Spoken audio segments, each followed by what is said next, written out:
Yes.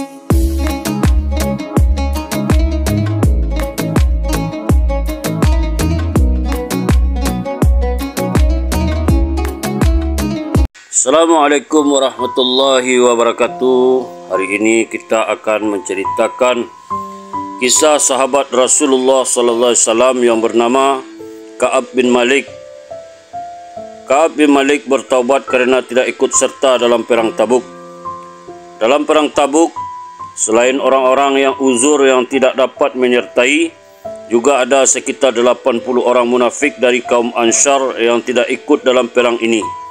Juga ada sebagian kecil dari orang-orang Badui. Bukan saja mereka tidak mau melaksanakan perintah Rasulullah SAW, bahkan mereka pun mempengaruhi orang lain supaya tidak menyertai perang itu. Mereka berkata, "Janganlah kalian pergi dalam panas terik." Quran Surat Taubah ayat 81. Allah Subhanahu Wa Taala menjawab perkataan mereka dalam ayat yang sama, "Katakanlah, api neraka Jahanam itu lebih panas lagi." Selain kaum munafikin tadi, ada 3 orang sahabat yang benar-benar mukmin yang tidak ikut perang Tabuk. Mereka adalah Ka'ab bin Malik radhiyallahu anhu, Hilal bin Umayyah radhiyallahu anhu, dan Murarah bin Rabi' radhiyallahu anhu. Ketiga sahabat itu bukanlah orang munafik. Walaupun mereka tidak ikut menyertai perang Tabuk, ketidakikutan mereka juga bukan kerana sebab tertentu. Mengenai ketidakikutan mereka dalam perang ini, Ka'ab radhiyallahu anhu menuturkan sendiri kisahnya seperti yang akan diceritakan pada lembaran berikut. Adapun Murarah bin Rabi' radhiyallahu anhu, ketika itu kebun kurmanya sedang panen besar. Dia berfikir, jika saya menyertai perang ini, panen saya akan gagal. Sedangkan sebelumnya saya selalu menyertai Rasulullah SAW dalam setiap pertempuran. Seandainya sekarang saya tidak ikut perang ini, itu bukan masalah. Di kemudian hari Rasulullah SAW mengingatkan bahawa kebun kurmanya lah yang menyebabkan dia tidak ikut ke Tabuk. Maka akhirnya dia segera menyedekahkan seluruh kebun miliknya. Mengenai ketidakikutan Hilal bin Umayyah radhiyallahu anhu ke Tabuk, kerana waktu itu bertepatan dengan kepulangan keluarga dan kaum kerabatnya ke Madinah setelah beberapa hari lamanya pergi ke luar kota, sehingga ia sibuk menemani mereka. Dia pun berfikir sama dengan Murarah bin Rabi' bahawa sebelumnya dia banyak menyertai peperangan. Jika saat ini ia tidak ikut serta, tentu tidaklah mengapa. Di kemudian hari dia pun diperingatkan bahawa dirinya dianggap telah melakukan kesalahan kerana lebih mementingkan keluarganya daripada Allah. Setelah menyadari kekeliruannya, dia pun kemudian memutuskan hubungan dengan semua kaum keluarganya. Sedangkan kisah mengenai Ka'ab bin Malik radhiyallahu anhu telah banyak ditulis dalam kitab-kitab hadis. Dia bercerita, "Sebelum perang Tabuk saya belum pernah memiliki kekayaan sebanyak itu. Pada saat itu saya memiliki 2 ekor unta. Padahal sebelumnya saya belum pernah memiliki 2 ekor unta sekaligus. Sudah menjadi kebiasaan Rasulullah SAW apabila beliau akan berperang, maka beliau tidak akan memberitahukan tujuannya. Namun dalam perang ini beliau mengumumkan medan pertempuran secara jelas kepada para sahabat. Kerana perjalanan sangat panas dan jauh, selain itu jumlah pasukan musuh yang besar, maka Rasulullah SAW mengumumkannya dengan jelas agar orang-orang mempersiapkan segala keperluannya. Pada saat itu jumlah kaum muslimin yang menyertai Rasulullah SAW dalam perang Tabuk sangat banyak, sehingga sangat sulit untuk mengetahui mereka yang tidak ikut. Sedangkan pada saat itu kebun-kebun di Madinah sedang panen besar. Sesungguhnya saya ingin membuat persiapan sejak pagi hari, namun hingga sore hari keinginan saya itu belum terlaksana. Saya berfikir saya akan mendapatkan keuntungan yang banyak, dan seandainya saya mau, saya dapat menyusul pasukan itu kapan saja.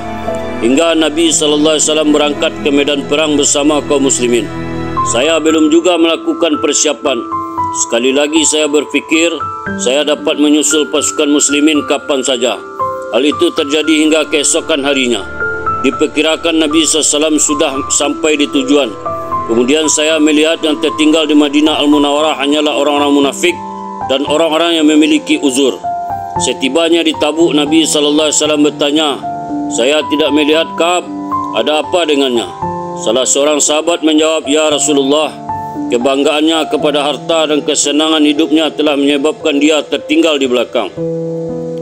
Muaz radhiyallahu anhu membantah, "Tidak, perkataanmu tidak benar. Setahu kami dia benar-benar seorang mukmin." Mendengar jawapan itu, Nabi SAW hanya terdiam. Beberapa hari kemudian saya mendengar bahawa Nabi SAW telah kembali ke Madinah. Tiba-tiba saya merasa sangat sedih dan menyesal yang amat dalam. Saya mengemukakan berbagai alasan kepada Rasulullah SAW agar beliau tidak memarahi saya.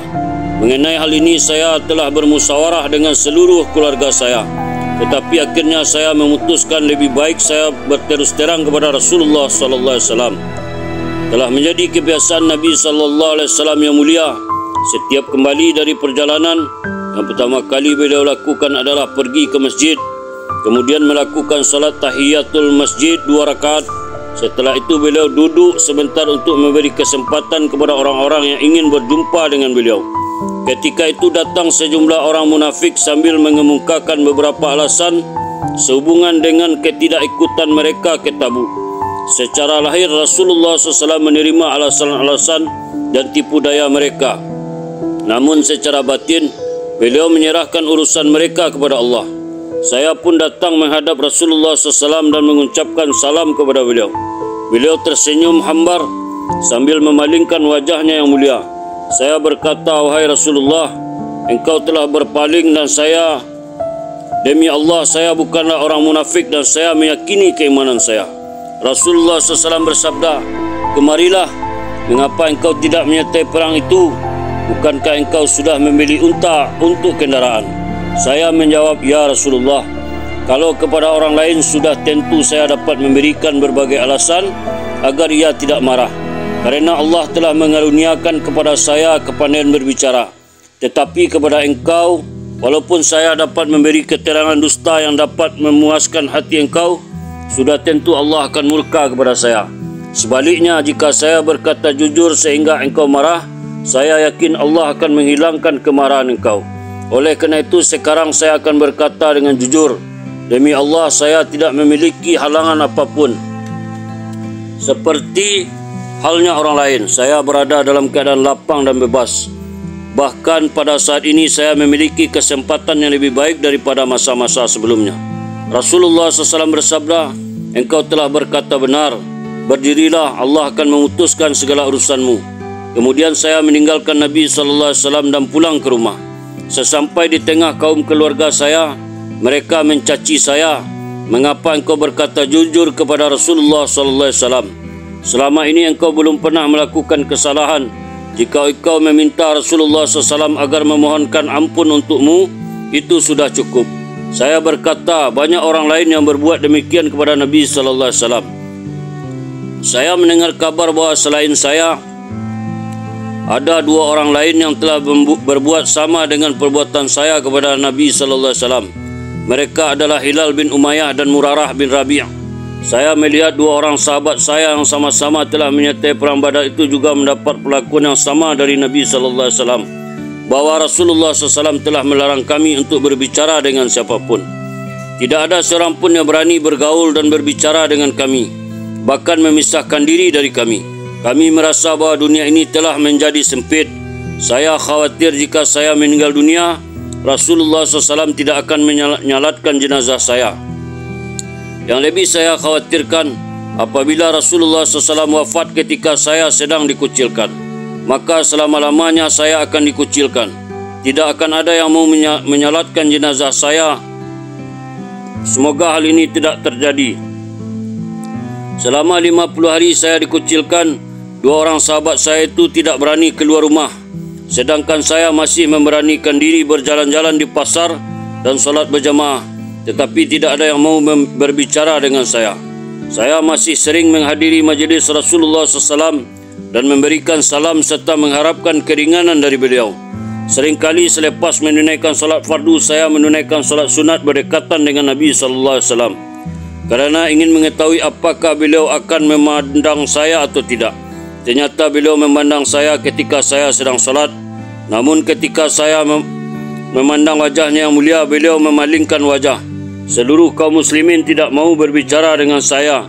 Sungguh ini adalah penderitaan batin yang sangat berat. Suatu hari ketika saya sudah mulai tidak tahan lagi hidup dikucilkan, saya memanjat tembok kebun saudara sepupu saya, Abu Qatadah radhiyallahu anhu. Saya mengucapkan salam kepadanya, tetapi dia tidak menjawab salam saya. Saya berkata, apakah engkau mengetahui atau tidak bahwa saya mencintai Allah dan Rasulnya? Dia tetap diam. Setelah pertanyaan ini saya ulangi 3 kali, barulah dia menjawab, hanya Allah dan Rasulnya yang mengetahui. Mendengar jawaban itu saya menangis lalu meninggalkannya. Suatu ketika saya berjalan-jalan di pasar Madinah Al-Munawwarah. Saya melihat seorang Nasrani bangsa Kitbi Mesir yang datang dari Sam. Ternyata orang itu sedang mencari saya. Dia berkata, saya telah mendengar berita tentang Ka'ab bin Malik. Tunjukkan rumahnya kepada saya. Kemudian orang-orang menunjuk ke arah saya. Dia segera mendekati saya sambil menyerahkan sepucuk surat dari raja kafir yang menguasai Ghassan. Surat itu berbunyi demikian, kami mengetahui bahawa engkau sedang dianiaya oleh pemimpinmu. Allah tidak akan membiarkan engkau dalam keadaan hina dan malu. Maka datanglah kepada kami akan memberi pertolongan kepadamu. Ketika saya membaca surat itu, saya mengucapkan inna lillahi wa inna ilaihi raji'un. Demikian buruknya keadaan saya sehingga orang-orang kafir mengira bahawa saya akan murtad dari agama Islam. Ini adalah suatu musibah yang sangat besar bagi saya. Saya segera melemparkan surat itu ke dalam api. Kemudian saya pergi menghadap Nabi sallallahu alaihi wasallam dan berkata, ya Rasulullah, karena keputusanmu sehingga orang-orang kafir menginginkan saya memasuki agama mereka. Setelah 40 hari berlalu, seorang utusan Rasulullah SAW mendatangi saya dan membawa surat dari Nabi SAW. Isi surat itu memerintahkan saya agar berpisah dengan istri saya. Saya bertanya kepada utusan itu, apakah istri saya harus diceraikan? Dia menjawab bahawa Rasulullah SAW hanya memerintahkan saya berpisah dari istri saya untuk sementara. Perintah yang diberikan kepada 2 orang sahabat saya, Hilal dan Murarah. Saya berkata kepada istri saya, pergilah, tinggallah bersama orang tuamu hingga Allah memberi keputusan tentang masalah ini. Tetapi istri Hilal radhiyallahu anhu kemudian mengadu kepada Nabi sallallahu alaihi wasallam, ya Rasulullah, Hilal sudah tua dan tidak ada orang yang menjaganya. Jika saya meninggalkannya sudah tentu ia menderita. Izinkan saya agar berkhidmat atau melayani kepadanya. Nabi sallallahu alaihi wasallam menjawab, baiklah, tetapi engkau jangan melakukan hubungan badan dengannya. Istri Hilal radhiyallahu anhu berkata, ya Rasulullah, dia sudah tidak mempunyai keinginan untuk itu. Sejak dikucilkan dia telah menghabiskan waktunya dengan menangis. Ka'ab radhiyallahu anhu berkata, ada orang yang mengusulkan agar saya pun meminta izin kepada Rasulullah SAW untuk tinggal bersama istri saya. Saya enggan berbuat demikian kerana saya masih muda, sedangkan Hilal sudah tua. Lagi pula saya tidak berani mengajukan permintaan seperti itu.